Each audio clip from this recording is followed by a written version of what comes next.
ஆண்டவரும் இரட்சகருமாகிய இயேசுவின் நாமத்தில் உங்களை அன்போடு கூட அருமையான வேளையிலே வாழ்த்தி வரவேற்பதில் கிறிஸ்து இயேசுவுக்குள் நான் பெரும் மகிழ்ச்சி அடைகிறேன்.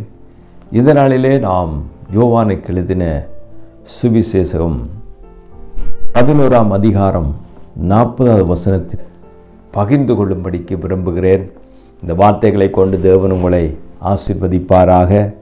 இங்கே சொல்லப்பட்டிருக்கிறதை ஒரு முக்கியமான காரியமாக இருக்கிறதை இங்கே சொல்லப்படுது. இயேசு அவளை நோக்கி, நீ விசுவாசித்தால் தேவனுடைய மகிமை காண்பாய் என்று உனக்கு அங்கே சொல்லவில்லையா என்றார். அங்கே பார்க்கக்கூடியதாக இருக்கிறது. அன்பானவர்களே, தேவனுடைய நீ விசுவாசித்தால் தேவனுடைய மகிமை காண்பாய் என்று ஆண்டவராக இயேசு கிறிஸ்து சொல்லுவதை பார்க்கக்கூடியதாக இருக்கிறது.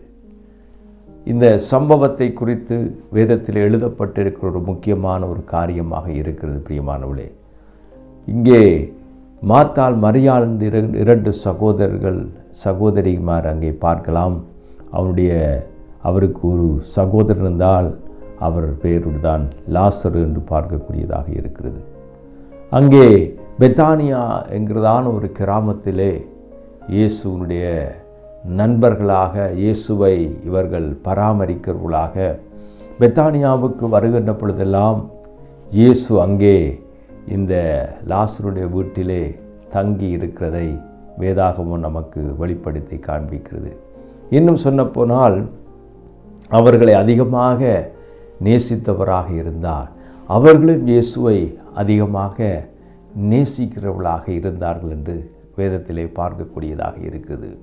இன்னும் குறிப்பாக அவருடைய வீட்டுக்கு போகின்ற பொழுது அவருடைய சகோதரனாகிய இந்த லாசரு இயேசுவை அதிகமாக நேசித்து அவரோடு கூட பழகுவதை பார்க்கக்கூடியதாக இருக்கிறது. அதை காட்டிலும் அவருடைய இந்த லாசருடைய இரண்டு சகோதரிகள் மார்த்தாள் அநேக காரியங்களை செய்து இயேசுவை மகிழ்விக்கிறவராக அங்கே இருந்ததை பார்க்கக்கூடியதாக இருக்கிறது. அது மாத்திரமில்லாமல் இந்த மரியாள் தேவனுடைய பாதத்திலே இயேசுனுடைய பாதத்திலே இருந்து ஆண்டவருடைய வேத வார்த்தைகளை ஆண்டவர் சொல்லுகிற காரியங்களை அவள் கேட்பதிலே அதிக தீவிரம் காட்டுகிற ஒரு சகோதரியாக இருந்திருக்கிறதை வேதத்திலே பார்க்கக்கூடியதாக இருக்கிறது. இன்னும் சொல்லப்போனால் சுற்றிலும் இருக்கக்கூடிய அந்த மக்களுக்கு அங்கே இயேசு அவர்களை நேசிக்கிறார் என்பதையும் அவர்கள் மீது அன்பு வைத்திருக்கிறார் என்பதையும் அந்த சம்பவங்கள் எல்லாம் நமக்கு சரியாக காண்பித்து கொடுக்கிறதை இங்கே பார்க்கக்கூடியதாக இருக்கிறது. இப்படியாக நேசித்து வந்த அந்த குடும்பத்திலே ஒரு விபரீதமான காரியம் அவருடைய வாழ்க்கையிலே நடந்தது. என்னவென்றால், அவர்கள் இயேசு நேசித்த அந்த லாசரு மரித்து போனான் என்கிற ஒரு செய்தி இயேசுவிடத்திலே போகிறதை பார்க்கக்கூடியதாக இருக்கிறது. அன்பானவர்களே, லாசரு மரித்து போய் விட்ட ஒரு சூழ்நிலை. அது மாத்திரமில்லாமல் லாசரு மரித்து 4 நாட்கள் கடந்து போன ஒரு சூழ்நிலை அந்த வாழ்க்கையிலே. அந்த சூழ்நிலை இந்த வேதத்தை நான் வாசிக்கும்போது இந்த சம்பவம் அங்கே காண்பித்து கொடுக்கிறது. பிரியமானவர்களே, இந்த சூழ்நிலையில் தான் இயேசு கிறிஸ்து இப்பொழுது பெத்தானியாவுக்கு வந்து அந்த லாசரு எங்கே வைத்திருக்கப்பட்ட அந்த கல்லறைக்கு அவர் போகின்ற இந்த சமயத்திலே இந்த வார்த்தையை பார்த்து இயேசு அந்த சகோதரிகளுக்கு பார்த்து குறிப்பாக சொல்லுகிறதை இங்கே கவனிக்கக்கூடியதாக இருக்குது.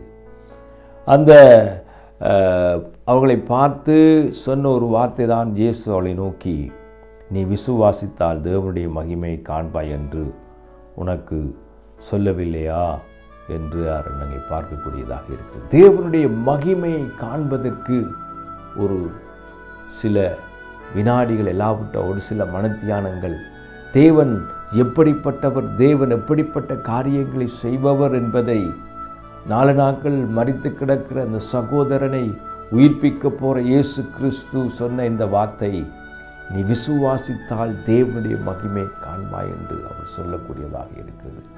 இயேசு அற்புதமான காரியங்களை செய்கிறவர் என்பதை அவர்கள் அறிந்திருந்தார்கள். இயேசுனுடைய பல காரியங்களை அவள் வாழ்க்கையில் அவர்கள் அறிந்திருந்தார்கள்.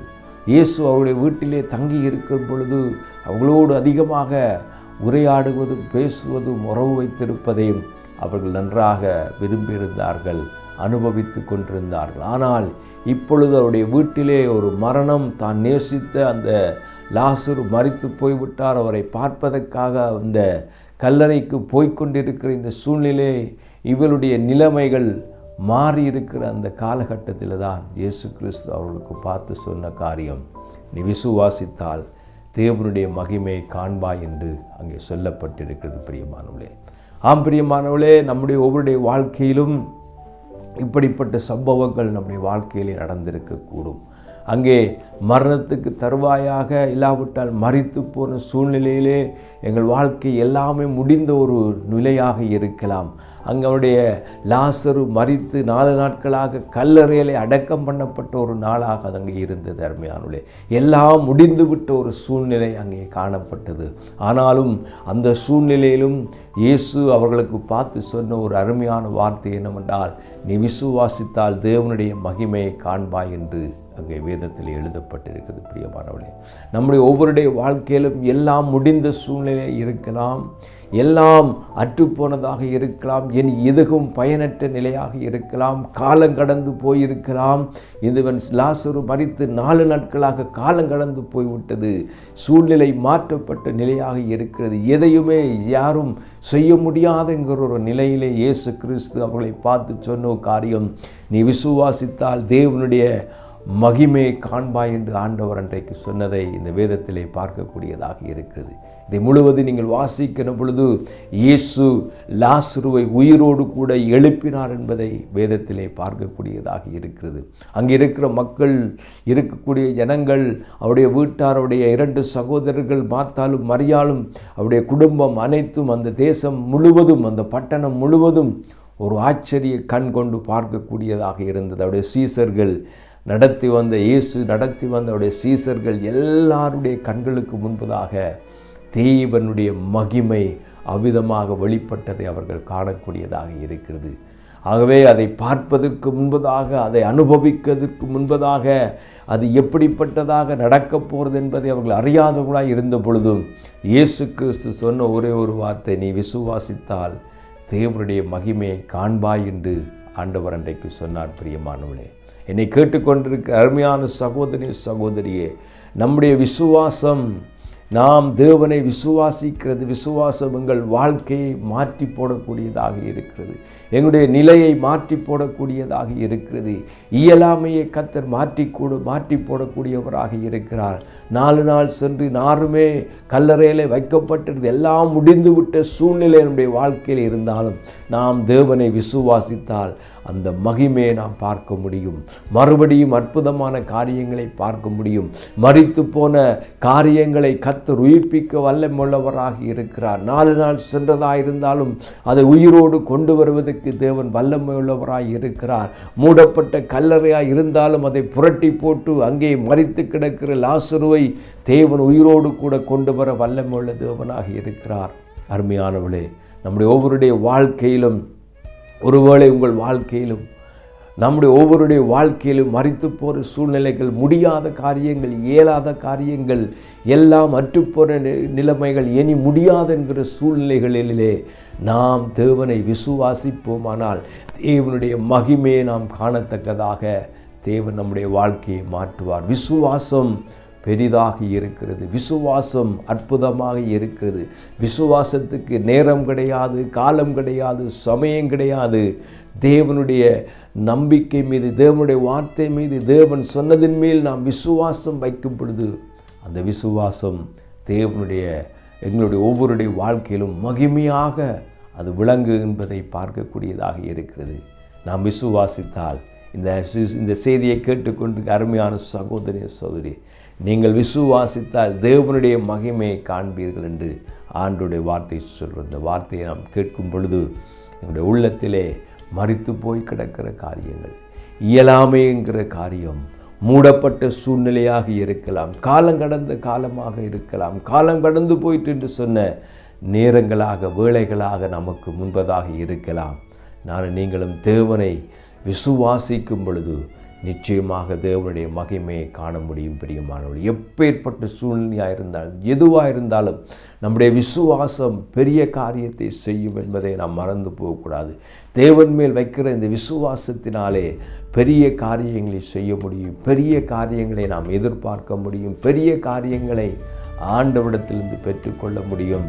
நீ விசுவாசித்தால் தேவனுடைய மகிமையை காண்பாய் என்று ஆண்டவர் சொன்ன இந்த வார்த்தையை நாம் நினைவு கூர்ந்து நாமும் இந்த விசுவாசத்துக்கு நேராக எங்களுடைய வாழ்க்கையை நாம் ஒப்பு கொடுத்து தேவனை விசுவாசிப்போமானால் மரித்து கிடக்கிற பல சூழ்நிலைகளை உயிர்ப்பித்து தேவனுடைய மகிமையை காணக்கூடியதாக, கடந்து போன காலங்கள், முடிந்துவிட்ட சூழ்நிலைகளை எல்லாம் கர்த்தர் திருப்பி நம்மை மாற்றுவதற்கு அவர் வல்லமையுள்ள தேவனாக இருக்கிறார். இந்த செய்தியை கேட்டுக்கொண்டிருக்கிற அருமையான சகோதரி சகோதரியே, நீங்கள் விசுவாசித்தால் தேவனுடைய மகிமையை காண்பீர்கள். இந்த அருமையான தேவனுடைய வார்த்தைக்காக கர்த்தரை துதித்து நாம் ஜெபத்தோடு இந்த செய்தியை நிறைவு செய்யும்படி விரும்புகிறேன். பிதாவை உம்மை ஸ்தோத்திரிக்கிறேன். நீ விசுவாசித்தால் தேவனுடைய மகிமையை காண்பாய் என்று ஆண்டவரே நீர் சொன்ன இந்த வார்த்தையை நாங்கள் விசுவாசிக்கிறோம், நம்புகிறோம். எங்கள் வாழ்க்கையிலே மரித்து போய் கிடக்கிற சூழ்நிலைகள், காலம் கடந்து போய்விட்டதென்று சொல்லுகிற நிலைகள் கர்த்தாவே, மரித்து போன சூழ்நிலைகள், காலம் கடந்து விட்டது, நேரம் போய்விட்டது, இனி அவ்வளவுதான் என்று ஆண்டவரே எங்கள் வாழ்க்கையில் இருக்கக்கூடிய அனைத்து காரியங்களையும் நாங்கள் விசுவாசிக்கிறோம். அப்பா, நீ விசுவாசித்தால் தேவனுடைய மகிமையை காண்பாய் என்று சொன்னபடி நாங்கள் அந்த காரியங்களிலே தேவனுடைய மகிமையை காணும்படிக்கு விசுவாசிக்கிறோம், நம்புகிறோம். இந்த வார்த்தைக்கு நேராக எங்களுடைய வாழ்க்கையை ஒப்பு கொடுக்கிறோம். கர்த்தாவே, ஆசீர்வதியும். இயேசுவின் நாமத்தில் ஜெபிக்கிறேன் எங்கள் நல்ல பிதாவே, ஆமேன். நீ விசுவாசித்தால் தேவனுடைய மகிமையை காண்பாய். ஆமேன். God bless you. ஆமேன்.